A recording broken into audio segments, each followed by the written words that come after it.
Good evening, ladies and gentlemen, and welcome to another exciting Vobie One-Eyed Kenobi Showbie. Yes, it's the Vobe Show here on the 28th of March 2020. It's a Saturday night and we're all going out down to the old party, which is held at the end of the pier or in some nightclub or some working men's club or some disco. So we're all, aren't we all going? Hang on a minute. Aren't we? Where's the limousines? That's what I want to know. Where are the limousines to take me there? Where is the helicopter so I can make a special star-studded entrance? Where? What do you mean, where is it? The party's here, is it? Oh, I see. The party's here. I've got a glass of water. The party is here, ladies and gentlemen. That's where the party is. We don't need to go anywhere. We don't need to go outside the door. We don't need to wander into the streets. We need to do nothing. The party is here tonight on this wonderful Saturday evening when the weather in Worthing, where I am based, at the foot of the South Downs, the edge of the English Channel, has changed. The weather has got decidedly colder. There's a bit of a wind. It's not my other end, thank you, no. And it's a bit blowy. It is a bit blowy. And I'm hoping that it's not going to be too much like that over the weekend, although I've got a sneaky suspicion that it is. Anyway, how are you? Are you still there? Are you still with us? And have you stayed safe over the last 24 hours since we were all here before? Let's find out who is actually out there in the great Vobosphere and the blue yonder. We've got Miss K's Crazy Adventures. Hello to you. We have Where in Sussex. Another day at home for you, Steve. Judith is out there saying she's making a cuppa. Could I have one with no sugar? Thank you very much. I've only got water. Notice that. Judith says, hi, Richard. I'm making a cuppa. Ed Loud is also there. David Hawkins, evening to you. The lovely Julia there with her blue wrench. Not blue rinse. And Wendy Lowry, good evening to you. We have a video from the lovely Wendy Lowry. I'd like to let you know. Yes, something to look forward to. Ernie Tallyho, he says, Richard and Julia, all good here at home. I'm very pleased to hear it. Mike Dixon has just had roast lamb, which sounds absolutely lovely, with homemade chips. Nice. Everybody wants a bit of homemade chips, don't they? Send a plate round, would you? Philip Hammond is there. Linda Kane. Where's the day gone? Where is the day gone? I can tell you, I have worked every damn minute of the day. I haven't sat down for a month. Well, I've sat down. I must be honest with you. I have sat down. Mary Hammond, good evening, everyone. Mary Hammond, nice to see you. Mickey Stevens at the Veg Grower Podcast. Very nice to see you. Where in Sussex? Oh, by the way, I was listening to Come On Eileen just before the show. Come On Eileen. That's what I would have played a bit in, but of course YouTube would have banned me. Lara, hello to you. Been a while. What have you been up to, Lara? And how is Ricky?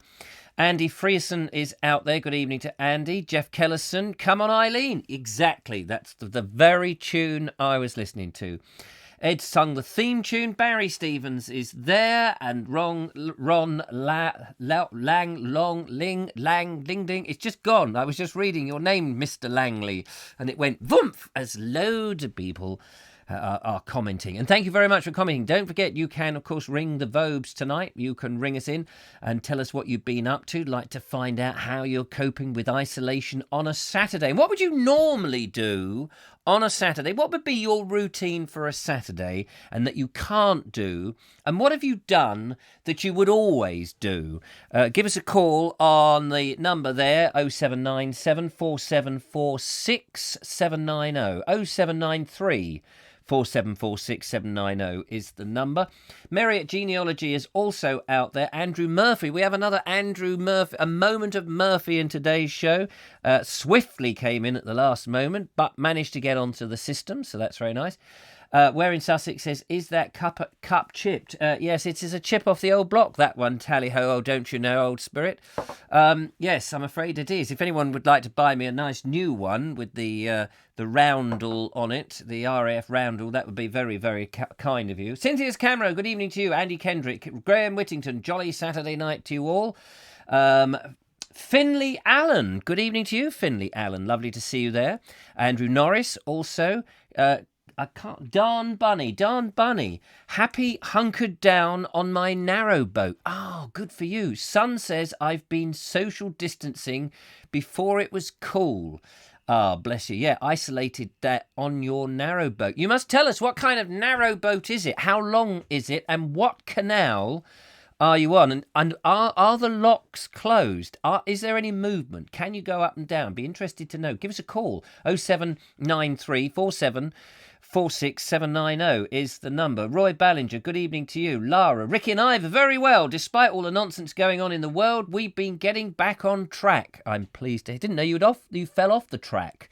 Just keep that, because Steve Pilfold should have been there doing the signals, because he's a signalman. He's a Signalman, you see, and he could have been doing it, and then you wouldn't have fallen off the tracks. That's how that works. Judith says park run every Saturday morning. Ah, yeah, park run. Is that actually running in a park, or is that just a bit like, what is that parkour where they climb over urban jumping from building to building, up metal staircases and over the bollards and here, there and everywhere? That's parkour, isn't it? That's not what you're doing, is it, Judith? I can't imagine that they do that down in Deal, but you never know. Nikki Jess is there, Andy Kendrick, Claire Leach. Hello, Richard, are you well? Yes, I am.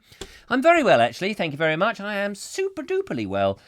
Which is nice, which means tomorrow, of course, I'll catch the blooming COVID you-know-what, and blah, blah, blah. I'll be, I'll be doing the show from perhaps a ventilator somewhere, assuming that Mr. Dyson can get one of these new ventilators. I understand he's got a ventilator already worked out how to do it. He's got the part of the ventilator. It's just the blowing bit. I suppose if you take Dyson, he's a perfect choice for it because he makes vacuums, doesn't he? And then he's got those air things that you put your hands into. And I was thinking about that. Yeah, it might suck your lungs out and blow you up like a balloon, his ventilators. I'd be a bit careful about those. Put the new Dyson on, it'll whirlwind type thing, suck out your lungs and then blow them back out again. You'd be like chewing on bubble gum. It would be a bit weird. Big balloons like that. So just be careful if a Dyson one has... But then it would get, if you're one of those people who smoke and have got all that tar in your lungs and it's all a bit grim in there, at least the Dyson ventilator will extract all of that. And no doubt they'll have to go down the ward and tap out the filter. Unless, of course, you smoke filtered cigarettes, then you'll be perfectly all right, I imagine. I don't know. I'm not a smoker. Ron Langley says, how is Julia with everything going on? I know. I haven't seen Julia since the crackdown, which is a bit of a shame because we need to get Julia back in the studio because she keeps me under control, don't you know? So, yeah, that would be nice. I can't wait to see her. Nikki Jess says hello to the lovely Julia. Julia's saying she's being stir crazy. I'm not surprised. Jeff Kellison, he says, after this balcony... After this balcony. Don't jump off the balcony, Jeff. We need you. You support the show and keep us all sane. No, after this baloney is over, you'll be able to buy ventilators at garage sales for £10 each. Yeah, actually, they might be quite useful as portable vacuums for inside the car, wouldn't they? Because you could suck up all the dust, wind the window down, stick them out the side, and blow them on somebody else's car. When somebody cuts you up. I've always thought it was handy to have one of those super soakers. The super soakers that the kids would have in the hot days. I would always have one of those in my car. I always thought it was a good idea. Have one of those in the car. And then if somebody cuts you up, you squirt it at them. And the only thing is, instead of water, you use paint stripper. So they don't actually notice it until they get home. And there's this fine line over their car. And you can go, yeah, mate, that's what you get when you cut me up. Because they won't remember who you are. They won't get out the car and do anything. And nobody will know unless they've got a webcam on their car or some such thing. Audrey Forbes Hamilton's out there. Lovely to see Audrey Forbes Hamilton. Been for a walk with the dogs and did some gardening. Why, goodness, going for a walk with what? Your fork and your trowel, and what? Did you go and garden other people's things? I can imagine that'd be quite interesting. Or was it that the dogs fouled the pavement and you used the gardening tools to sort of dig it all away? I'm a bit confused on what you're saying there. Ed Loud says something to Julia. Meanwhile, Andrew Kendrick says, I walked the canal today. I didn't see one moving boat. I did see my first aeroplane. Not in the canal, hopefully. Not in there. falling out of the skies. Yes. Hello, peeps, says Stephen Blakey. How are you, young man? Ron Langley is saying we're fine and we're self-isolating. And Morton Lewis says, I've been on a Dyson ventilator, Richard. I'm picking up nice. You've been on the Dyson ventilator. Fantastic. Well, that is good news. Do you get 2 speeds on it? And is there a setting that if you're on a hard surface, you know, if you're laying down on a hard surface, you need to sort of ramp it up to number 0 or something, and you know it works extra hard. That'd be interesting to know. Morton Lewis is in Madrid. How's it going in Madrid? I heard the Dyson ventilators truly suck. Yes, they certainly. I've done that. I've just done all those jokes. I've done the Dyson jokes. I'm sure there'll be a lot more of those. Mickey Stevens says, liked your early morning walk around the parks. Thank you so much. Yes, it was... I've got to think of where to go tomorrow. 6:30 comes round. Well, I get up about just sort of 10 to 6, race into the bathroom, try and hear the news in case there's anything, you know, like the Prime Minister has keeled over or something.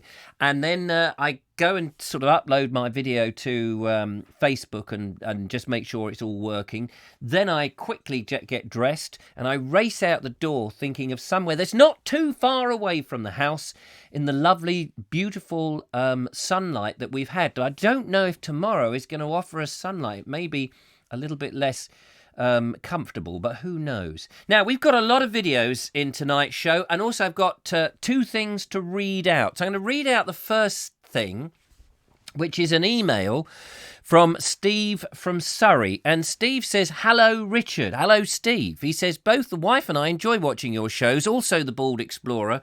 I was interested in the recent exchange of views regarding how much exercise we should be taking at the moment. There is a group of older people who need to get out of the house to keep up their mental well-being. Often long walks are not the option for them because they're not as mobile as they once were. There are also many who do not feel safe walking the streets in some areas. Their only escape is a little drive to some pleasant place where they can sit in their car and have a snack, and some couples who have been going for decades, and sadly, some people who now find themselves alone. I, for one, do not begrudge such people their little drive, as this is their only way to escape the 4 walls and watching the worrying news on the telly. I agree with you about the hordes of people descending on parks and other areas en masse. I witnessed this last Sunday at Epsom Downs when all the car parks were overflowing and people were parking on the grass areas. I witnessed games of football, picnics and sunbathing on the Downs and inside the racecourse area. I realise that everybody may not agree, but I think that we have to voice our opinions in this civilised way, and civilised and well-meant way.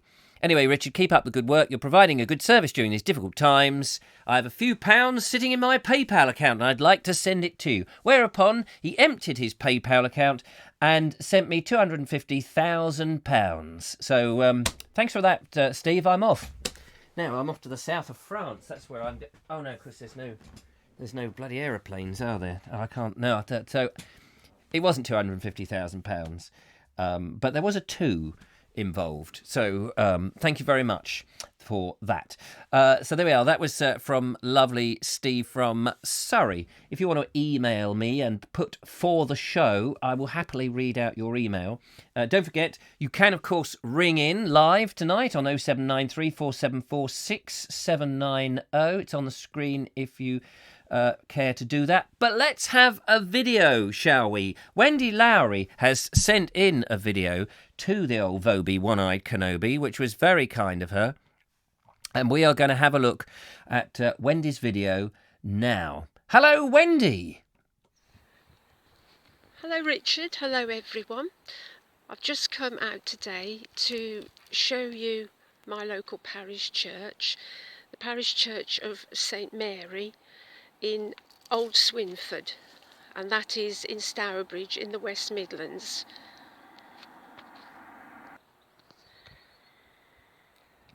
It's a lovely old church. The furthest back I can go when I've looked into the history of it is the 11th century, but it has been altered and restored a lot over the years.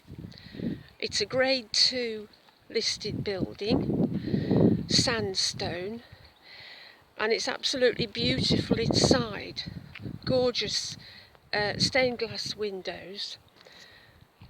But of course I can't take you inside because all these places are shut now.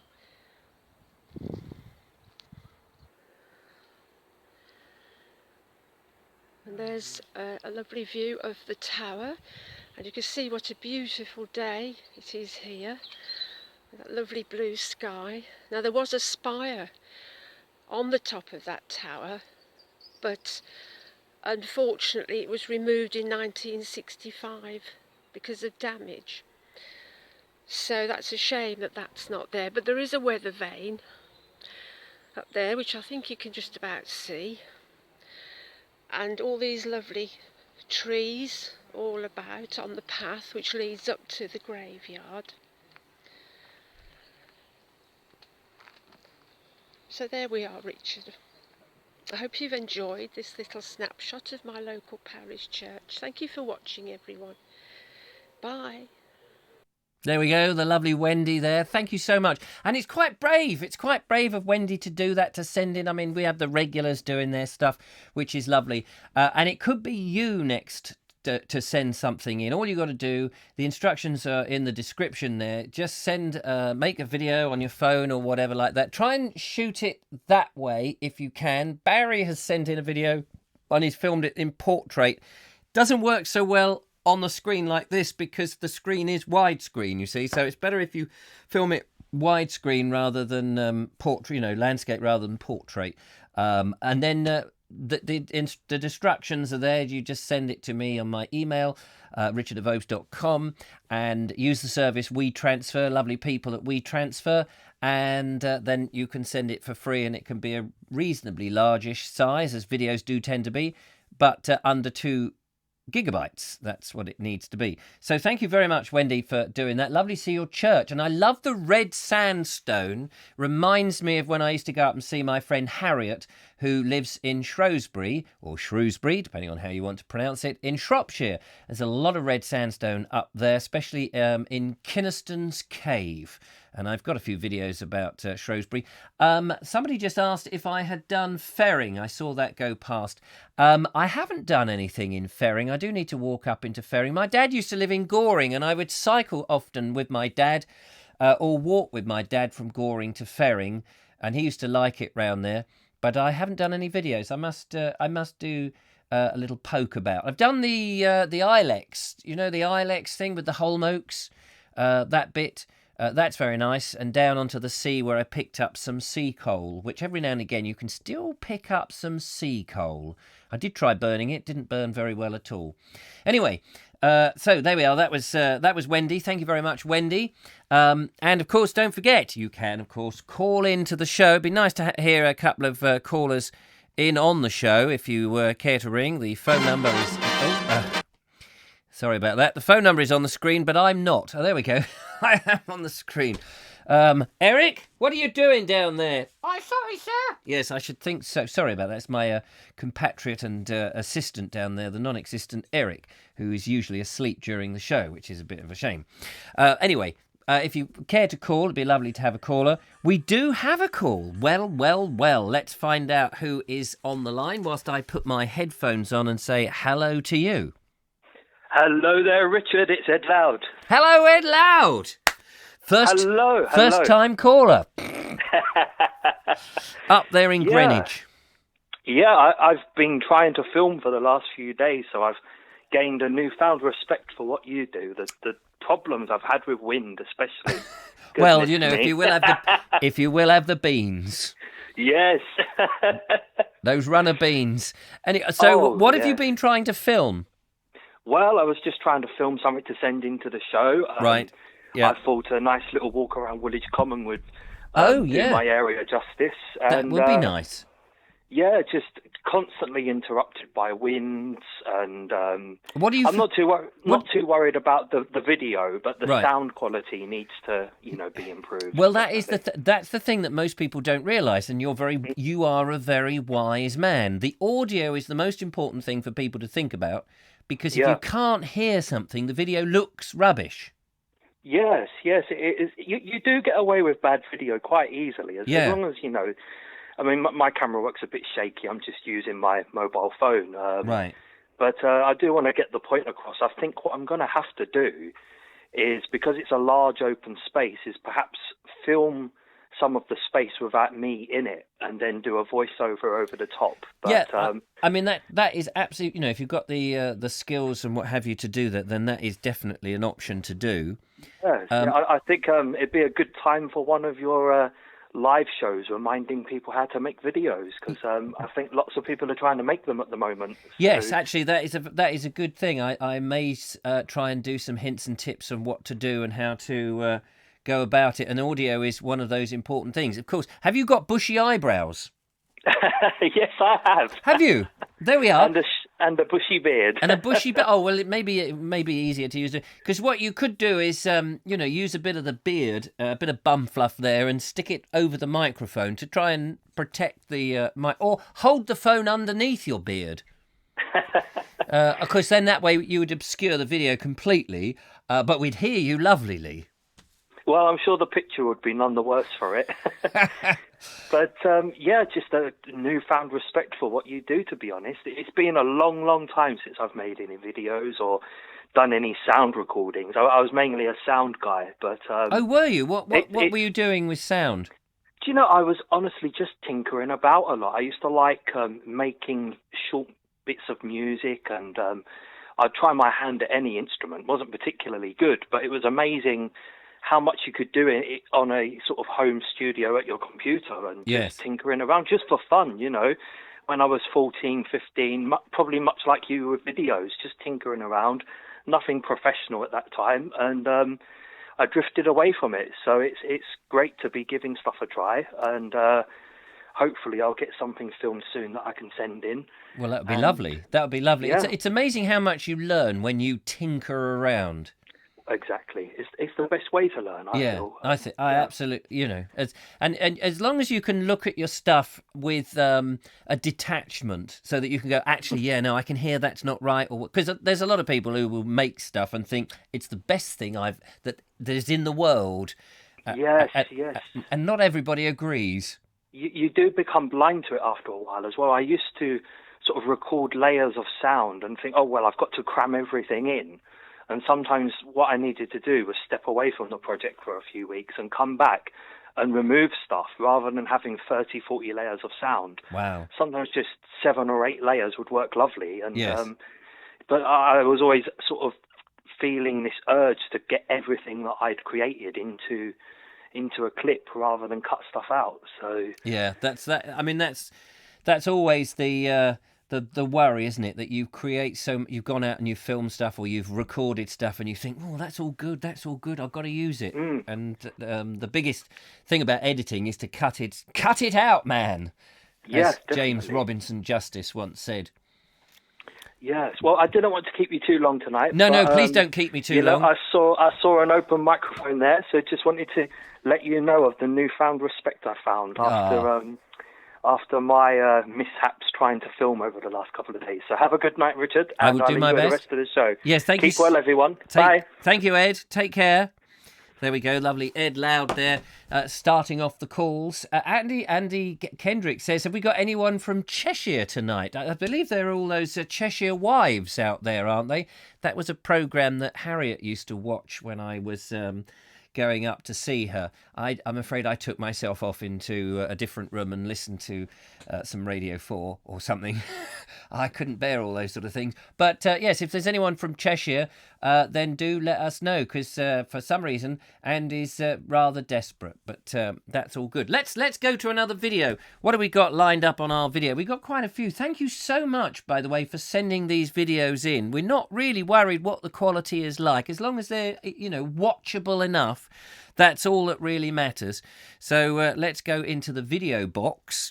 what I need is a nice graphic. Is anybody clever with graphics and can do a sort of, like a little graphic 2-second sting that says something like, into the Vobes video box. One could, make the screen do that. That's what one needs. These people sitting at home there with nothing to do, giving you a little thing, lovely, well polished one, well polished. If Nick Park is out there, could we get a morph doing it? That would be quite a bit of stop frame animation. It'll only take you 30 days to do it. We'll be out of the crisis by then, but it would be lovely to have. Anyway, what have we done? We've done Wendy. Let's just still everything down a bit. Mike Dixon was out earlier this morning, and he went somewhere, and I can't remember exactly where it is. Perhaps, Mike, you can tell us in the comments. But he went somewhere, and not far from home, of course. And he recorded a little bit of relaxing mental health stuff. It's a lovely little river.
That took me by surprise. That took me by surprise. I was just reading the comments there. Thank you, Mike. A nice little bit of sort of gentle, gives me a moment to catch up with the comments. It seems that Andy's he's looking for somebody, if there's somebody in his county, and actually I think his ears pricked up there when the Cheshire Wives was announced. Maybe he's looking for another. We were doing a bit of a Dateline thing last night. I don't know how we got on with that. Was it Kevin? I think we were setting Kevin up with somebody. But anyway, we don't know how that went. All I know is he went out earlier today, and I don't know if he's come back. So maybe he did manage to meet up.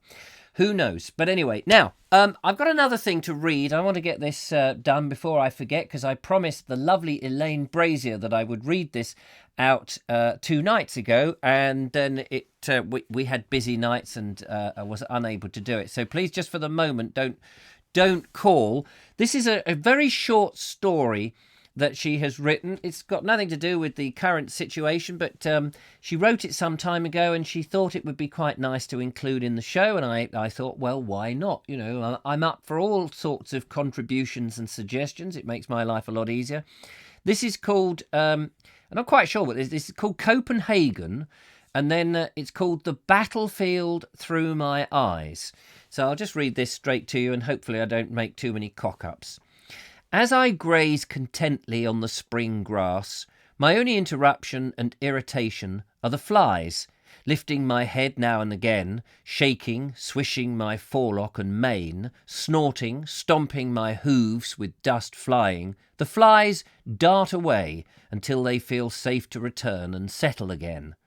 I am weary, no longer agile, and scarred with old war wounds, reminding me of the battlefields. I watch with my clouding eyes young foals as they play nearby, while their mothers graze in the buttercup meadows, prancing, rearing, squealing, racing, as I once did.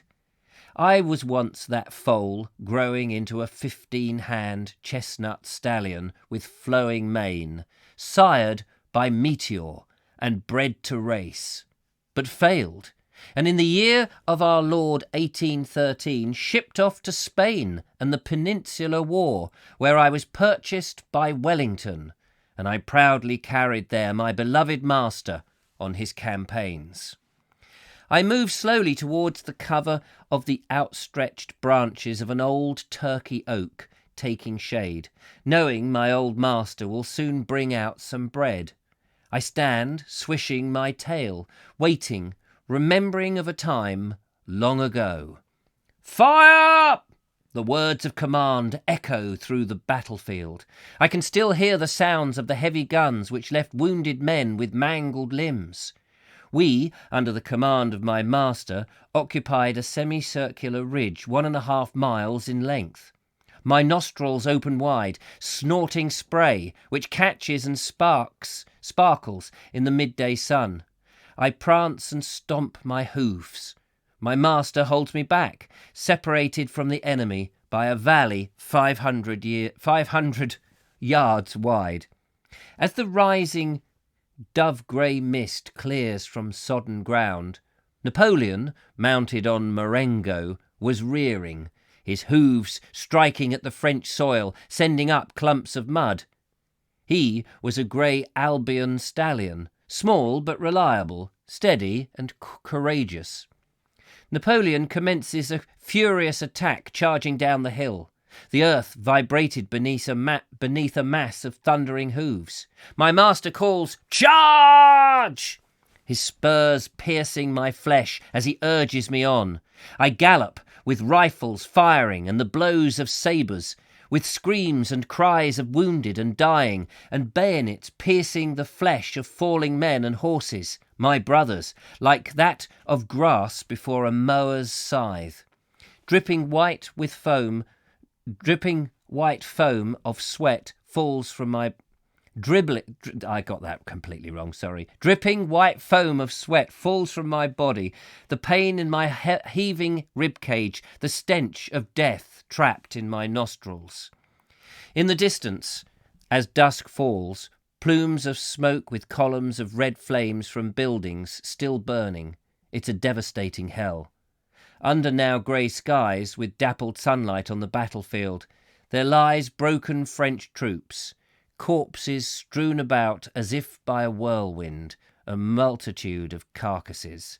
Those fallen, those gallant, those brave, the flag captured.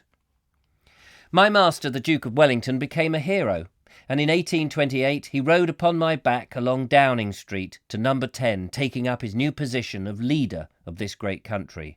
I became famous with the ladies of the day, who made bracelets from my hair. But now I am weary, ready to join my brothers. I lay down under this great turkey oak, taking shade beneath its boughs. I hear the neighing of the mares calling. The foals call in return. I can feel the vibration of hooves cantering through the buttercup meadow. When the foals grow into handsome stallions, they may also go into battle and be brave, gallant chargers. My thoughts return, drifting back to the battlefields. I am now ready to join in paradise my friends and once my foes. Slowly, so slowly, I close my weary eyes. That's a short story there by Elaine Brazier. Thank you so much, Elaine. That's a beautiful, beautiful story. I hope you enjoyed that. We will have a break and we will go back to the comments and the phone calls, but we are going to have a break with another video. Let's go into imagine all the graphics that are going up there that Mark Selwood, who can be very graphic apparently, has just told me about. And we will go in and see what videos we have in the store. Let's go over to Wesley Morgan, who has written another song and featuring another bird. Let's have a listen. Hunter-gatherer, predator, hunter-gatherer, predator, hunter-gatherer, predator, hunter-gatherer, predator, hunter-gatherer, predator, hunter-gatherer. I could see you with your head in the cage, and you couldn't resist the temptation. Bite from the hand that feeds you. He will put you down and you never will know. He will put you down and you never will grow. Never will grow.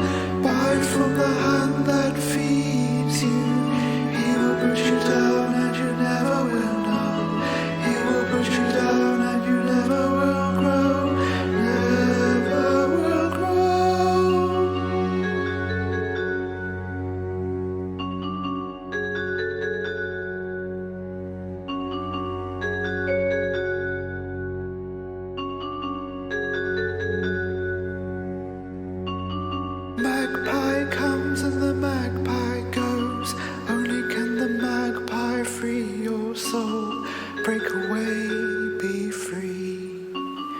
break away, be free. Hunter-gatherer.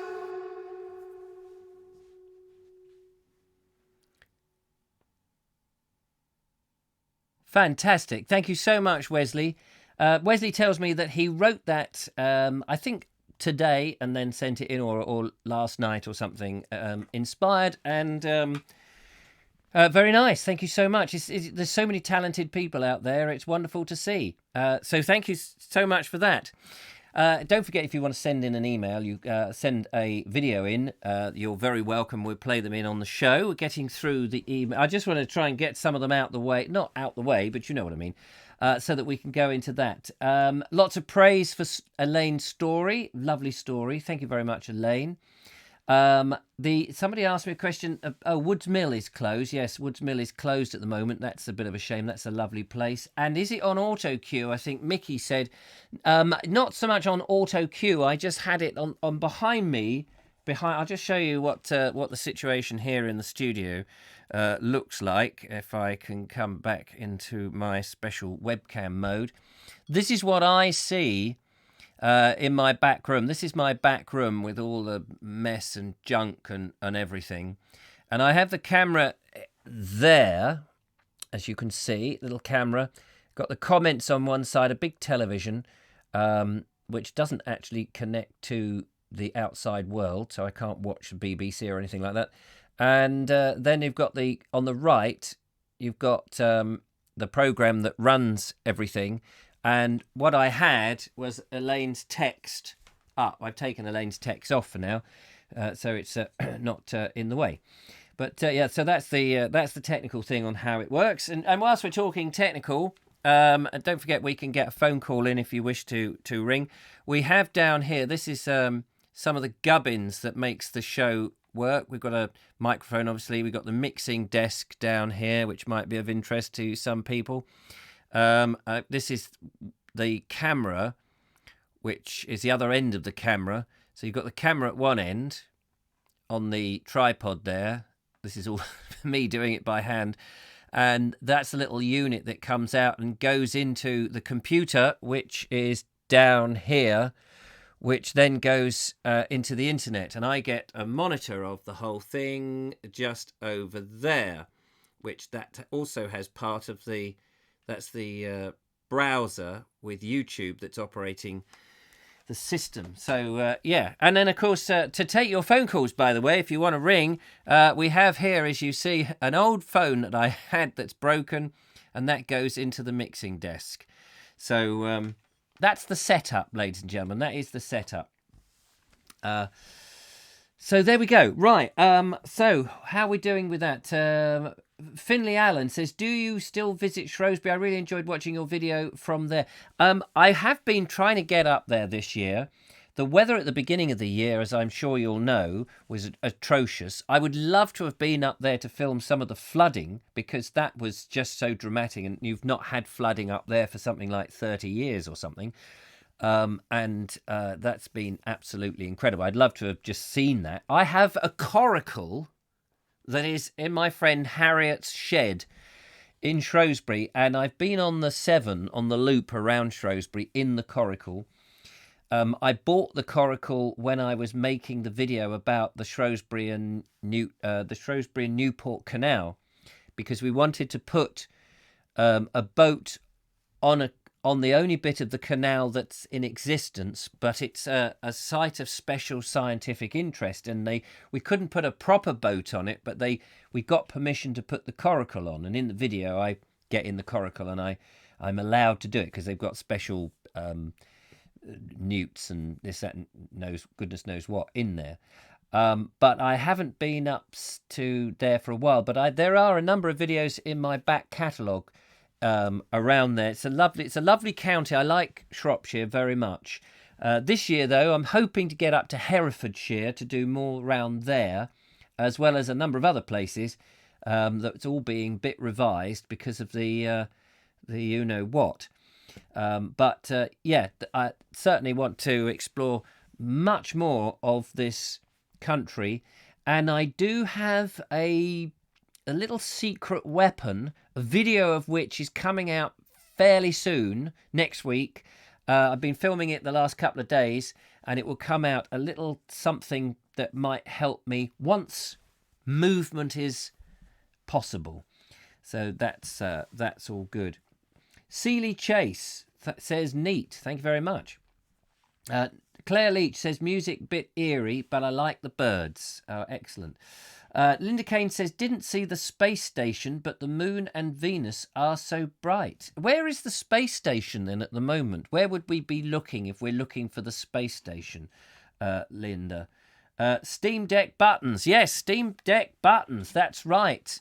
Where in Sussex. This is a lovely bit of kit here. I forgot to mention that. Here we go. This is what I'm using to control the different things that come up on the screen. So, for example, the phone number, by pressing that comes up and down. I can set the intro off if I wish, which I don't. I can put... there's the header. I can do that. All at the press of a button. So it does just make the show a bit more streamlined and easier to operate. So, and I have to thank Jeff Kellison for a lot of this stuff. He has been an absolute star.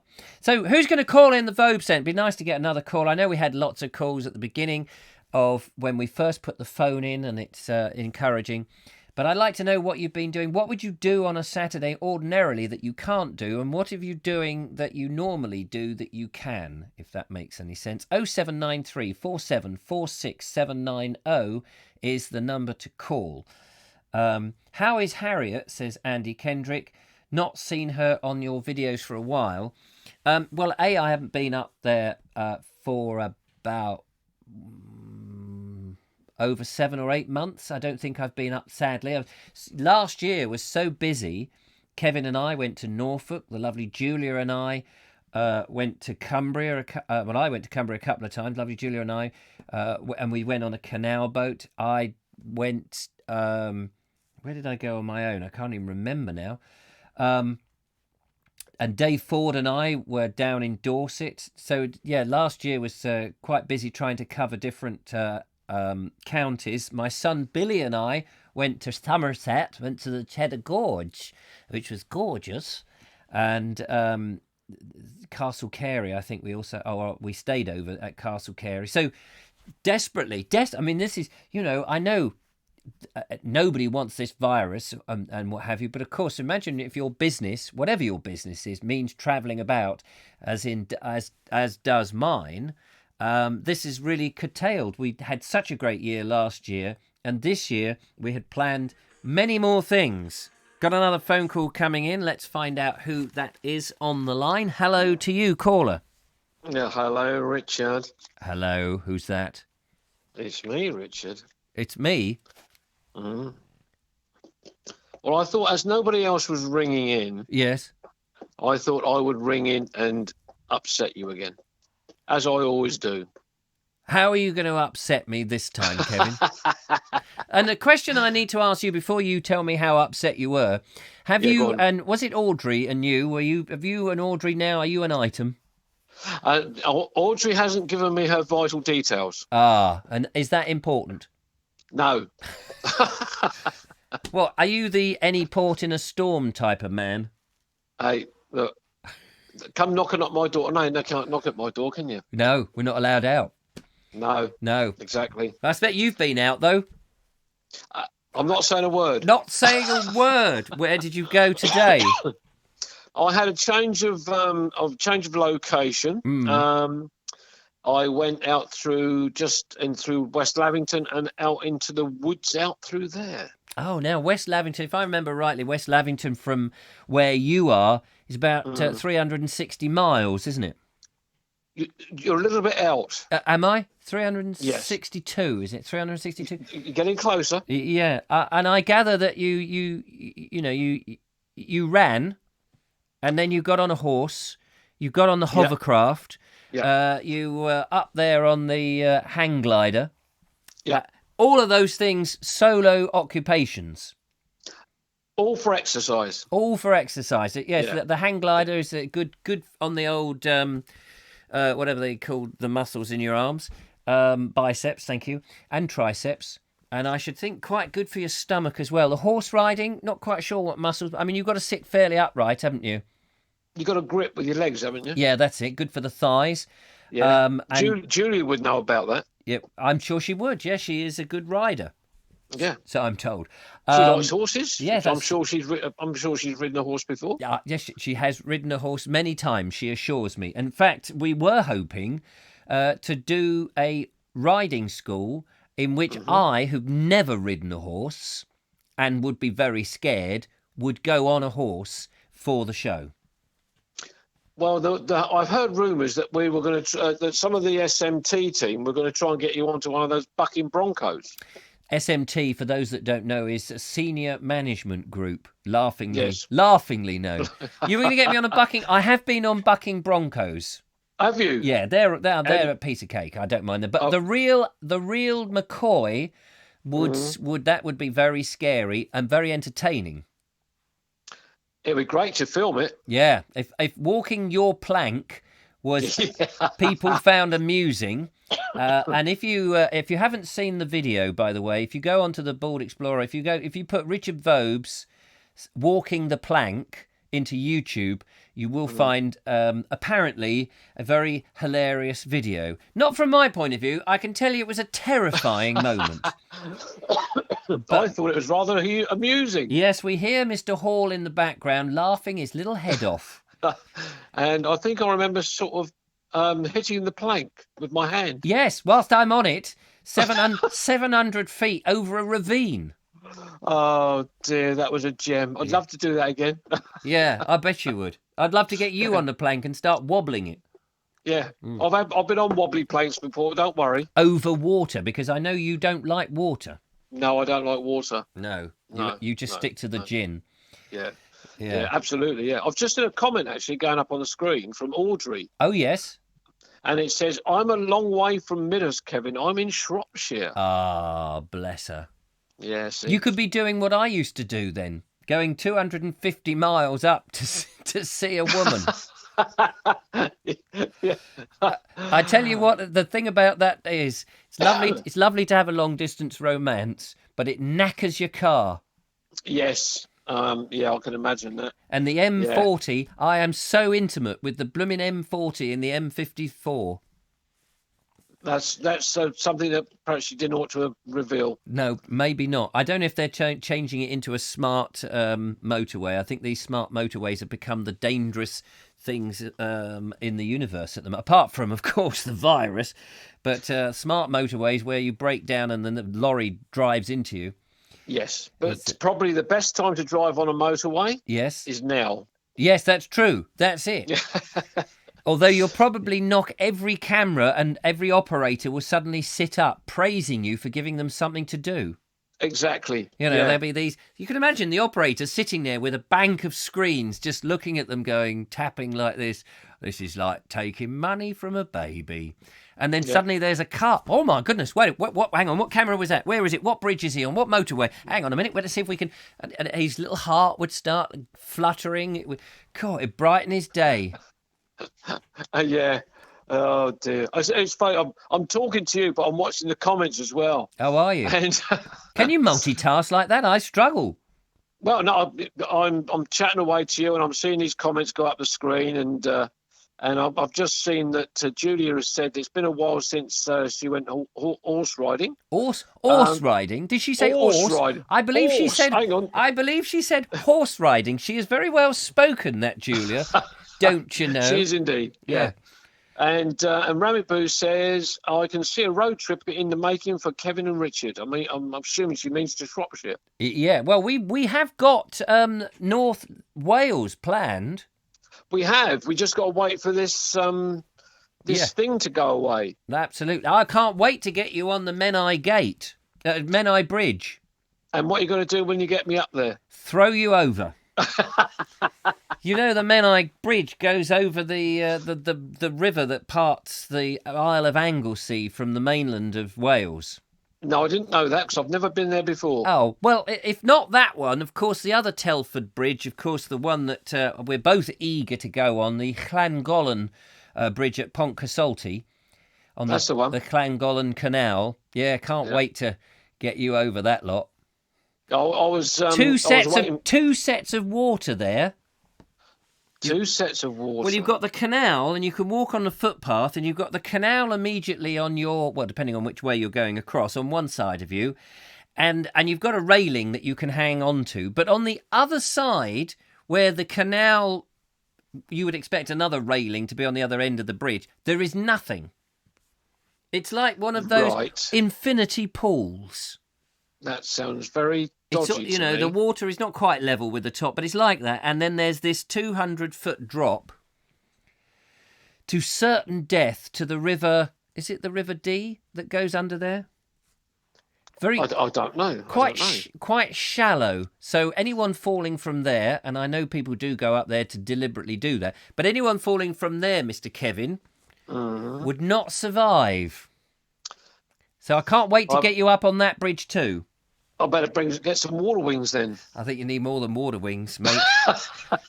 You'll need one of those elastic things that people use. What are they when they jump off something with a bit of elastic? Oh, those strange people. Bungees. That's the word. Yeah, you need a bungee. Yeah, I need a bungee. Anyway, lovely to talk to you. Thank you. And what have you upset me with anyway? I was teasing you, as I always do. Oh, yeah. I tried to get my own back on you because you're having a pop at me. Yes, that's true. All right, Pops. You look after yourself. That's what my children call me, Pops. Yeah, I know they do help the aged and all of that. That's right. Yeah. Steady now. Steady. Yes. Good man. All right. Well, okay, Richard. Take care. Thank you for calling. Oh, no problem. Thank you very much. And look after yourself and relax. Oh, by the way, I'm having a day off from walking tomorrow. Is the weather rough? I don't know. I haven't seen it. Oh. I'm just having a day off. What are you going to... I've got hikers and walkers rash. Nice. And on that note, ladies and gentlemen, not something we wanted to picture, but there you go. Luckily, Kevin didn't send us a video either. Otherwise, you know what would be on the screen. Thank you, Kevin. Yeah. Cheers, Richard. Take care. Bye-bye. Bye-bye. Oh, he's got the chaffs, ladies and gentlemen. He's got the chaffs. Oh, nasty. You'll have to get the E45 cream out most immediately. Dear, oh dear. Audrey Forbes Hamilton says, I need to see his mansion first. Yes, well, you don't want to move down from somewhere lovely like Shropshire down to Midhurst. Oh, it's such a dump there. I mean, the biggest house in Midhurst is in ruins, for a start. So there we are. That's enough to put you off. Andy Frierson says, I've been over that. It's a bit nerve-wracking. Oh, the Pont Consult. It isn't it? I mean, apparently, when I walked over, I did record a podcast with Harriet when I went up there, and she said afterwards I was walking like a pigeon with my feet going on. I was hanging onto the rails. I was a right old scaredy cat. Now, I know that the lovely Julia has been across that in a canal boat, and she said we weren't phased at all. So if ever I go up there with the lovely Julia, I'm going to have to make sure I'm a bit more macho. Another call coming in. Let's find out who that is on the show tonight. Hello, caller. Who's calling? Hello, it's Mr. Pilfold again. Mr. Pilfold, 2 nights in a row. I know, aren't you lucky? Oh, I'm so lucky. Oh, I'm going to get the champagne out. I'm going to warm up a bath. I shall spruce myself up. Indeed. That stumped you, didn't it? It did, yes. Been rather caught out there. Yes. Going mad here at home. Are you going mad? Going slightly mad, yes. So you didn't go to work yesterday. Is this like the second day for you? Second day not working. Yeah, I was in Thursday, and then yesterday and today off, and then back to work again tomorrow night. And I bet you can't wait. Well, yes, we're limited to the number of hours that we're allowed to work in a week and the number of days that we're allowed to work in a row. Right. And just to remind everybody, you are a signalman. Yes. So you're the bloke who stands there with 2 fingers, if I'm right, round the handle of a cup, and you're having a nice drink, and you press a few buttons when a train comes, or just before the train comes. Is that right? Is that how... Yes, well, something like that. I'm actually a shift manager, so I supervise the signallers these days. Oh, you're a shift... Although I do have to do it on occasion, and more so at the moment because we have people self-isolating. Yeah. Well, you're quite. Are you not quite self-isolated in a signal box? Well, used to be when it was single-man boxes that used to work, but now where I'm working up in Crawley, we've got 14 signalling workstations doing mostly the London Bridge area, Charing Cross, Cannon Street. So hang on, let me get this right. You're sitting in Crawley, creepy Crawley, operating signals at a computer for London Bridge. Yeah. Wow. So that's a long way to walk up the track if the signal gets stuck and you need to just, poke it with a stick. Yes, luckily we have people that do that for us. Oh, we stay in the dry. Sorry, I was, my reference to trains is pretty much the railway children. Yes, well, that's what, until 6 years ago, I was working in boxes with lever frames until they went away. And did you prefer that? Did you prefer that, or is it better now? To be honest with you, yeah, please. I find the work very interesting now because we're dealing with 4,000 trains a day through the box. 4,000 trains a day. Something like that, yeah. Goodness gracious! How do you keep note of that? Wait a minute, is on the Northern Line going up to? Yeah, now and what about Fred? I don't know where Fred is. Oh Christ, where is he? Oh, there he is. He's going across down to Banbury, and Gemma. Oh, speedy Gemma. Where is she? Oh, she's on the Newton Abbot Express. Is it a bit like that? Yeah. No, I should hope not. Yes, it's pretty much an hourly service, and the signallers know the service. So yes, we're routing all the trains, but we are there primarily because that could be done automatically when there's problems or delays or people on the track that shouldn't be there, that kind of thing. Yes. Everything. In the small boxes, that was all nice. And the solitude of it was quite nice, sitting there on your own, ringing dinging bells to the next box and operating the telegraph. But what I'm doing now, it's very interesting on a day-to-day basis because you're really involved in running the trains across South London. Southeast London. Yeah, it must be at times quite challenging. Here's a question, though, I always wanted to know. Whenever you think of the railway lines and they talk about the leaves on the line and all that kind of stuff, but there must be things that fall on a line, like trees, that happen that you don't know until a train hits it. Yeah, we had several storms this winter where we were getting that. Yeah, we had Wendy House, Cara's standing next to it. We had a Wendy House? A Wendy House, blow up someone's garden. 3 trampolines. I think that was Storm Dennis. And 1 tree. And a tree in one morning. 3 trampolines? 3 trampolines, a Wendy House, and a handful of trees. Yeah. So what do you? It was a busy Sunday. Yeah, telling me. So what do you do on a day like that? Do you stop the train, let everybody have a good old bounce, and then chuck it over the hedge again? Well, the problem that we've got round this neck of the woods, of course, it's all third rail, so you've got 750 volts. 750 down there, and if a trampoline gets tangled up with the shoe gear on the train and the third rail, you're all it's toast. A bit of a major problem. You can't just reverse the train and try and remove it. You end up taking the shoe gear off and losing power, and it's the sort of like worst case scenario, really. Trampolines. Last thing you want is a train with 1,000 people on it stuck and you can't move it. No, quite. A trampoline is usually has a metal surrounding, doesn't it? So that could easily short the circuit out. Yes, and you get a dead short and that's it. But we have people sort of spaced around the network called mobile operations managers, and they respond immediately to something like that. And they've got all the permits and the competency to get the power switched off and get things removed. And they're the sort of heroes of the day, really, because they're out there in the middle of a storm, yes, chopping up trees and removing things off the line that shouldn't be there.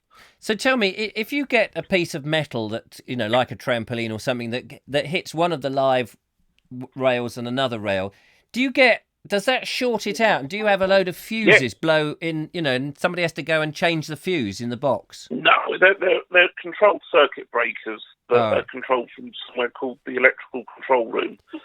So at Brighton and Selhurst and Lewisham, we've got people sitting there. It's like a signal box, but for the third rail, they can switch it on and off. Right. Because it's live everywhere all the time, other than if they're doing engineering work or there's an emergency or a fault. And do they switch off like little sections of it, or the whole caboodle? You switch it off. It tends to be sort of 3 to 5 mile sections. Right. Okay. It's reassuring. So you get substations. So I think you've got one at Brighton, and then the next one up is towards sort of Catcham sort of way, and then all the way sort of further up the line. And you can switch it off between any two of those. But obviously, in South London, you can have several trains in that section. So somebody's thought this through, haven't they? Yeah, so it was the 1930s they built it. The problem is with the third rail is it's susceptible to anything falling on it, including ice and snow. Yes, of course. Which is when you get problems around here, particularly if it's icy. Because the third rail, because it's metal, it's on the ground, gets cold. You only have to have a shower of rain, you get a layer of ice on it, and no electricity can get through. Oh, see, as easy as that.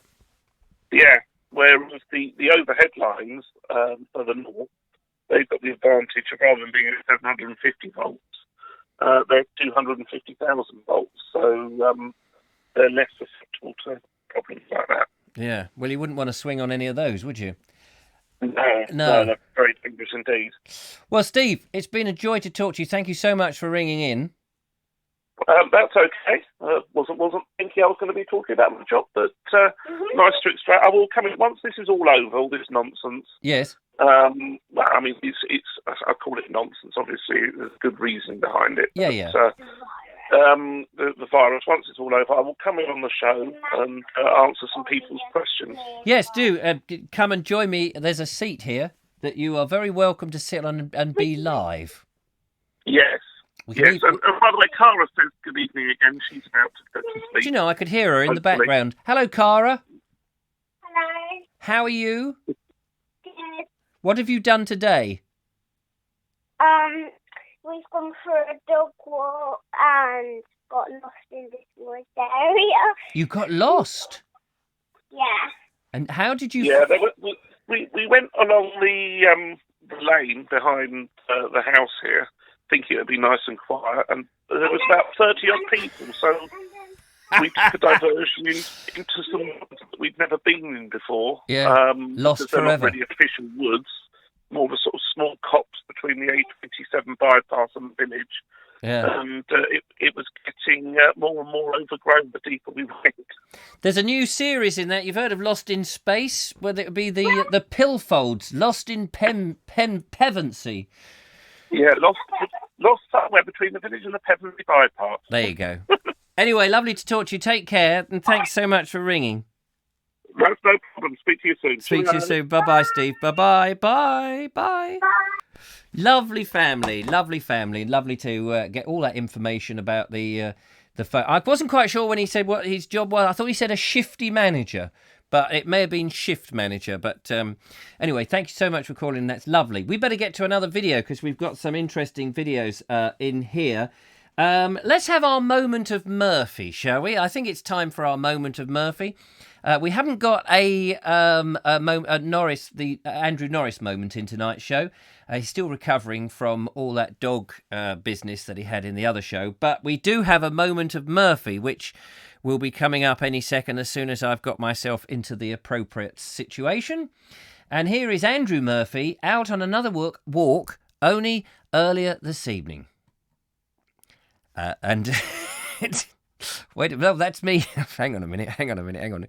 I've got to get into the appropriate... That's it, there. I must sort this out so it's more smooth. It just makes this look like some Mickey Mouse outfit, which it is. And now, a moment of Murphy.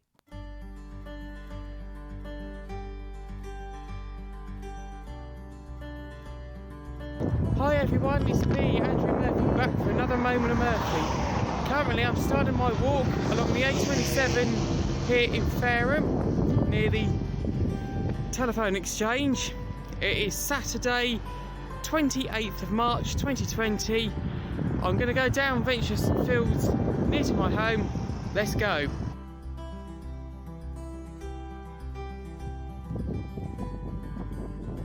I've just jumped up onto the field adjacent to Ramvilles Lane. So on my right, I can see the Rowridge television mast, and on my right, or your right, my left, you can see Portsdown Hill.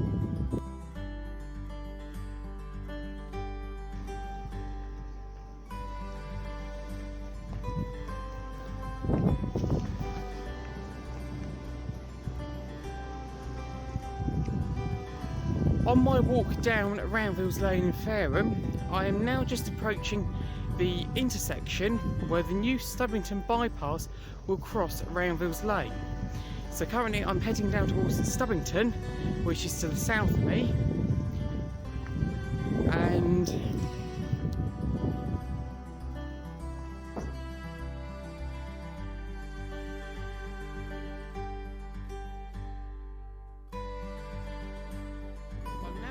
on with my walk. Currently I'm walking along Peak Lane, just about to cross the construction site with the Stubbington bypass, heading back up towards Fareham.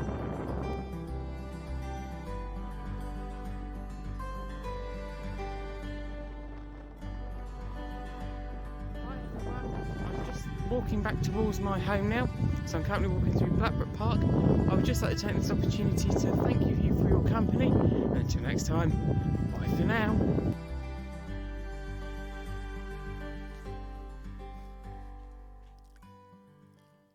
There we are, the moment of Murphy. And yes, that piece of music, as Linda Kane so rightly says, I've got to find some more music, haven't I? I've got to find some different music, because everybody's using bensound.com at the moment. It's great to be able to find some music that works with your videos. It's very difficult trying to find the right piece of music that works.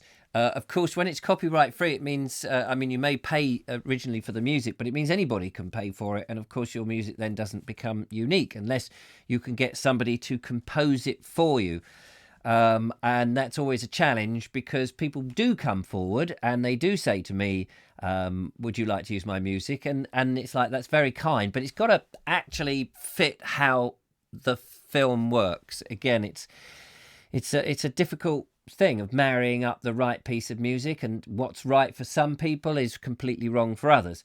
But great to see Monsieur Le Murphy out there doing the walk and the talk. Thank you so much for that, Andy. That's lovely to see you. Barry Stevens says he's got no buffering, but Rami Boo has some buffering, and I'm sorry about the buffering problems. We have another phone call coming in. Let's find out who the mystery caller is. Hello, caller. Who are you? Hello, lovely Richard. Hello, lovely Julia. How are you? Bored brainless, as it happens. Oh, but I suppose everybody is, really, apart from watching all of your content. I was going to say, watching me would make you bored brainless. No, you're the only thing keeping me sane at the minute, I think. Oh, bless you. And again, what's new? What's new, pussycat? Whoa, whoa, whoa. Dear, oh dear. So what have you been doing? Not a great deal, really. We've both been mostly sequestered away. Sorry, I realised my screen was probably quite loud there. That's okay. When you say both, there's Chaz, there's Elijah, there's little Jojo, of course, and your good self. Yeah. And presumably, your house is nice and tidy. You've probably trimmed the garden back. You've cut all the everything that I imagine, because that must be what everybody's doing, isn't it? They must all be cleaned out the medicine cabinet and I don't know, whatever issues people have, because they can't go to B&Q, I suppose, and get repairs, but they, any of that? Well, no, but I did find the tortoise. Aha! You found that. So tell me, what happened to the tortoise? Well, when he buried down in autumn, I didn't actually find him. When you I say, go in there. do you mean a tortoise goes into hibernation? Does he? Yes, Yeah. yes, because he lives generally in an enclosure out in my garden. Right. But come the autumn, when he starts to dig himself down, I tend to hoik him out of there, put him in a special box with earth and some straw, and keep him keep him at the right sort of temperature over the winter to So keep him out of danger zone. And right. So is that what they do? They dig down underground so that you could effectively think you've lost him. yeah, it's Yeah. a classic with tortoise ownership. Oh, see. Not having a tortoise, I'm not quite sure how they operate. So they go in hibernation in the autumn, and they Yes. dig underground. And is that what happened? And then you couldn't find him? Is that what was? Yes, because not long before he went missing underground, he had actually gotten out, but that was my fault. I'd left something leaning in there. And he went, oh, that looks like fun, and off he trotted up and over it and dropped off the. Because they're quite good climbers, aren't they? They're little monsters. They are amazing little pets, but and they're not as slow as people think they are. Is that right? Is that right? Yep, they'll just sit there nice and quiet for ages and just lull you into a false sense of security. And the next thing you know, you blink and they're like a meter away. Like, what? What? Yeah. A bit like babies, aren't they? Yes, much like babies, actually. If I remember rightly, especially when they're, 1 minute you think, oh, the baby doesn't crawl or do anything very much, and then the next minute is rolled, or rolled into rolled another room, and more teddy bear rolls, yeah. Yeah, and he's there cooking a fried egg and getting his dinner. Or underneath a piece of furniture, and you're like, seriously, where's the baby gone? Hasn't actually happened with Joseph yet, but that did happen with Elijah. Yeah, how amazing. So, but you found the tortoise. What's your tortoise called? It's called Eric. Eric. You hear that, Eric? Do you hear that? There's a tortoise named after you.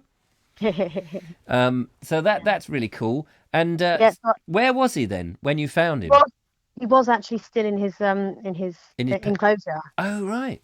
I'd half convinced myself he'd climbed out, and I'd probably he'd reached he can reach a couple of gardens away, and before he tends to bed down for a night if he does get out. I know that when we were out, well, not the last time, but one of the last times that we were away, we were chatting about things, and then you mentioned the tortoise, and I know that you were quite upset because you thought you'd lost him.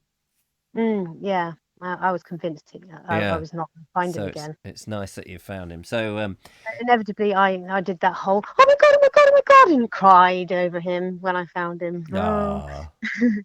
He's just looking at me like, shut up and give me my lettuce. And how old is your tortoise? He's about 11 years old now, 11, 12. Yeah, I'm a bad scale mum. I can't remember how old exactly, but 11 or 12. And I remember that a school taught us that a tortoise lives for a long time. Yes, his species, Testudo hermani, live up to about 75, 80 years old in captivity. Wow. And not in captivity? In captivity? How long do they last? It's usually slightly less out of captivity. Oh, I see, because they can be eaten by predators. Yeah. Or run over. or run over. Yeah, I suppose that's true. Yeah. Oh, well, I'm glad he's okay. So that's been the highlight of the week then. Yes, it has. It's a delight to have him popping his head out. Well, I can tell you are sorely missed here. When Wednesday came, I was thinking, hang on a minute, there's something missing in here. And it was so obvious that the lovely Julia was not there. And of course, we're not out doing videos. I've forgotten what you look like. I've forgotten what colour your hair is. If only I had a jumper that would remind me. Sorry, what were you going to say? I can't remember what I was going to say, but you've been sorely missed as well. Well, I missed my baby fix. I've been doubling up the work that I've been doing in order to keep myself busy. Do you know what? I have actually noticed. Oh, you've noticed? Oh, see, sorry. I thought because you've not had your Vobes fix that maybe you haven't seen any of my output. No, I mean my bestie, my best friend, my BFF. My BFF. Yes, I have missed our little outings and our little bits of banter. It's not quite the same operating all in a solo environment. But I'm hoping that this will all be lifted fairly soon, this year at least. Well, you pull it all off like a duck on water. Yeah. Or I should say a swan, actually. That More was graceful. a graceful swan with a long neck and a pink beak. And a pink beak? Not a pink beak, an orange beak. I don't suppose it's every evening you get called or likened to a swan, is it? No, very rarely do I get likened to a swan. More like an ugly duckling, to be fair. A one-eyed ugly duckling. Oh, bless you. Yeah, bless me. Bless you. Well, you know, you'll be the swan then, aren't you? Yes, that's it. Well, listen, I'm hoping that you might record a video and send a video in, because that would be nice. Yeah. There's a challenge. Okay, I'll do what I can. I'll see what I can do. Yes, because I mean, I know you got your phone, but the camera's not very well on it. But hasn't Elijah got a GoPro? He has actually. Yeah. Yes. Little, I need little to find project. it. And we can find it, and we could play it in on the show, and then we won't miss you. Excellent. Yeah, that's a good idea. Yeah, there you I go. think someone mentioned Skype. We could do Skype. Oh yes, we could do Skype, because I did that with John Berger, so that works. That's a good point. That's a good point. It has been done. It has been done. I may have to try and get a bigger monitor here that I could put you, almost life size next to me, and we could do it that way. Or just get a stand that you can have the phone right up closer to the camera. Well, there is that option, of course. Yes. Clever clogs. Well, listen, I'm going to. What? There's a question. Is Eric Toys the proud owner of a beautiful purple shell? No, he's not. I don't paint his shell because that'd be cruel. Yeah, it would be cruel. That would be cruel. But anyway, quite fun. Yeah. Quite. Yeah, it'd be, actually, no. I could knit him a nice little jumper that would give him a purple shell. Oh yeah, like a little like a shower cap.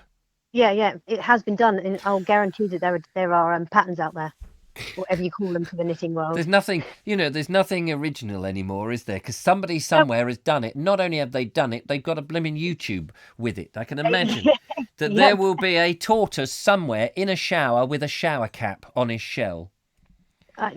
Quite likely, to be fair. A pink, a sky blue pink, yellow dotted shower cap on and if not, you should do it.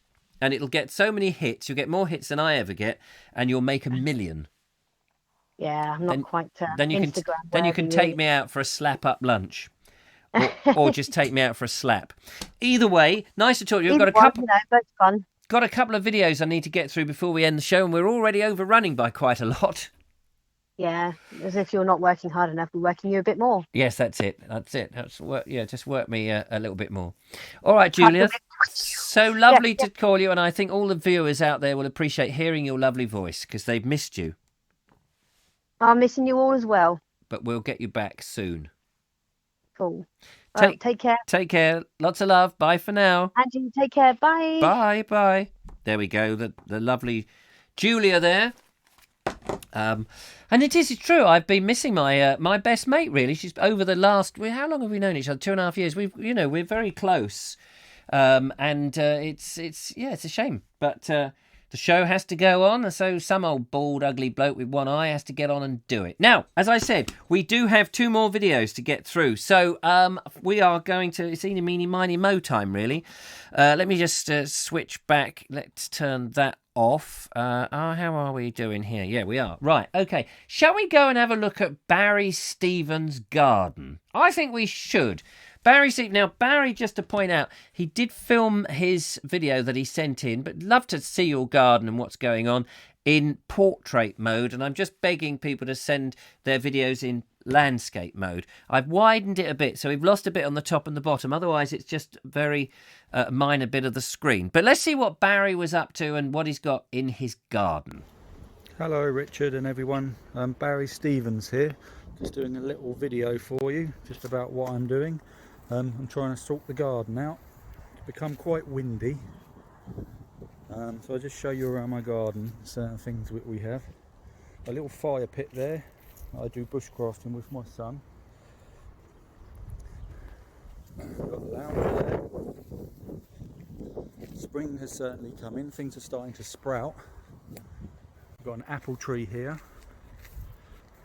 If you can see that. The also got, I'm not quite sure what this one is. We've also got a cherry tree. We need to get some netting for this to stop the birds from stealing all of our cherries. Quite windy out here. I'm not sure what this tree is called, but the butterflies are attracted to this one. I'm sure someone will know the name of that.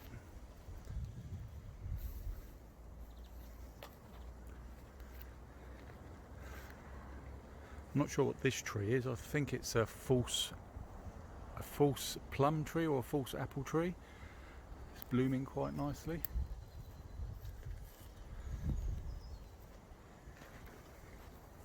I've got to mow the lawn. A statue of Venus there.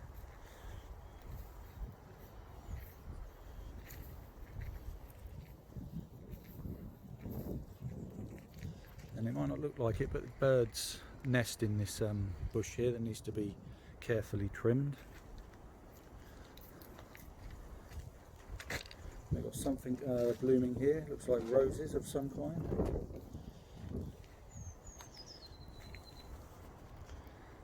Anyway, I just thought I'd do a short video. You may or may not be interested. Thank you for listening. Bye bye. And there we are. Hang on, let's switch my camera back on. I had to do a slightly different way of doing it. Thank you, Barry. Interesting comments coming up about your garden, about the cherry tree. Ian Beddoes is asking whether he should net his. Does that stop the birds getting the fruit? That's quite interesting.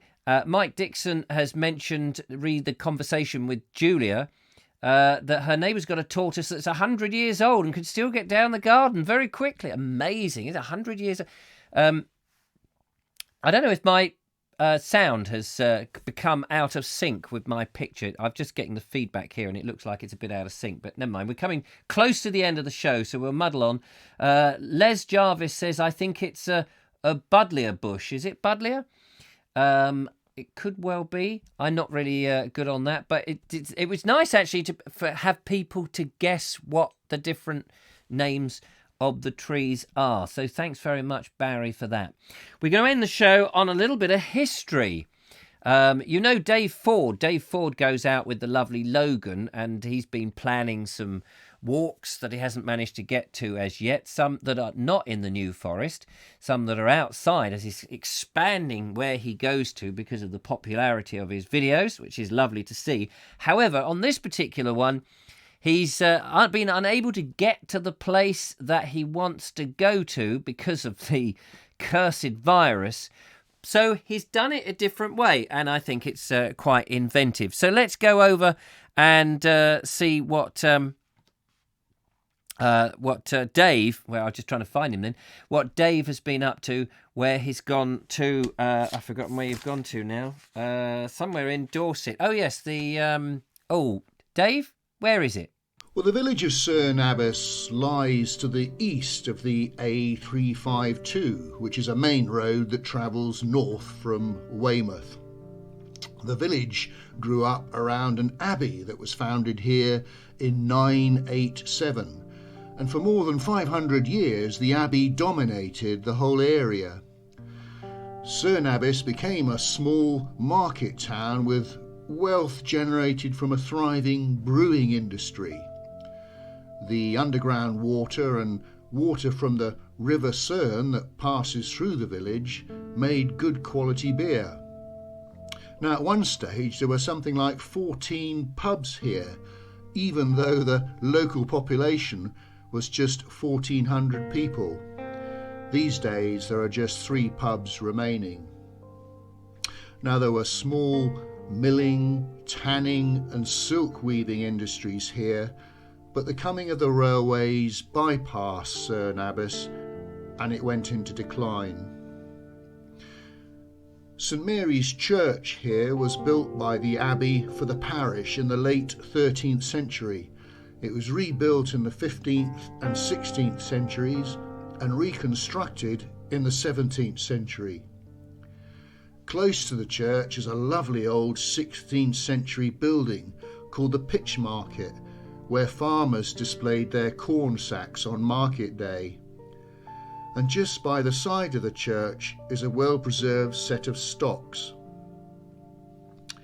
Now, following the dissolution of the monasteries by Henry VIII in 1539, much of the abbey was destroyed, but the abbot's house still survives. It's now a private home. For a small donation of £2, you can still explore what is left of the abbey. The abbey guest house is still here and used today. The impressive abbot's porch is also here to the north of the site, sitting in some beautiful gardens. And inside the abbot's porch is a set of 6 information boards giving you some in-depth history of the abbey and the village. There we are. How about that? That's a slightly different way of doing it. Love the voiceover and all the pictures, and I really do like those old buildings. Somewhere for me to go and investigate in due course when one can get up and get out. Dave certainly does his homework, which is lovely to see. We've had lots of suggestions for all the plants for Barry's garden, which is fantastic. This is a free service that we operate here, ladies and gentlemen, which has been superb. Andrew Norris is there, says, I've painted the Abbot's Porch, a magical place. It is a magical place. And I think for £2 to go and have a look around there, it's great value as well. So, yeah, love it. I'd imagine Graham Whittington, who loves his photography, I bet it's just the perfect place for getting some fantastic photos. So well done, Dave. Thank you so much for all your videos and the emails and bits and pieces and the phone calls and all of that's what makes the show what it is. Back again tomorrow. Shall we do another one tomorrow? Are you up for that? We may as well just keep going till we can't go any longer. I did think about taking a day off this week, but I think people are still stuck inside, so they need something. Sorry it's gone on extra long. It's been nearly an hour and a half. I will try and curtail it to an hour, lest it gets a bit dull and boring and a bit samey.